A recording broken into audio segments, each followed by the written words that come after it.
Ang dami niyang binigay, as in talaga, ang dami niyang binigay na kalibre. May pa ganito pa siya. Tapos ayan pa, oh, tingnan niyo naman, oh. Guys, ang cute na kasi ng bracelet na to, ang ingay ng chicken. Ito kasi yung pinaka-appearance talaga ng chinek out ko sa kanya.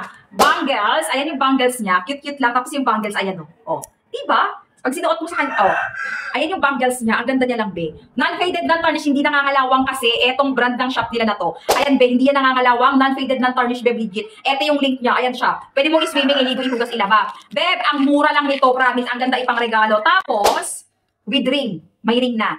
Adjustable ang ring niya. Yes, kahit anong size ka, okay lang. So, ito yung ring niya. Oh, ang ganda lang. Tapos yung earrings, be, ang ganda din. Ang ganda din ng earrings niya. Sukat natin, standby. Grabe, nakakatuwa lang sa kanya. Kasi, beba, 1, 2, may earrings ka na, syempre, dalawa yan. Tapos, meron ka pang bangle. Oh, ang ganda ng bangle ko. Ang ganda ng bangle natin. Oh, di ba, yan yung bangle niya. Tapos, eto pa, may ring pa siya. Tatlo na. Tatlong complete inclusion. Wow, ang dami. Oh, may earrings. Ang ganda ng earrings. Ang ganda ng bangle. Non-faded, non-tarnish, guys. Box na lang ang problemahin mo or ilagay mo na lang sa paper bag yan. Ang ganda ng ipang regalo. Grabe, matutuwa yung pagre-regaluhan nyo dito. Okay, earrings, bangle, and ring. Oh, discounted. Bilisan mo.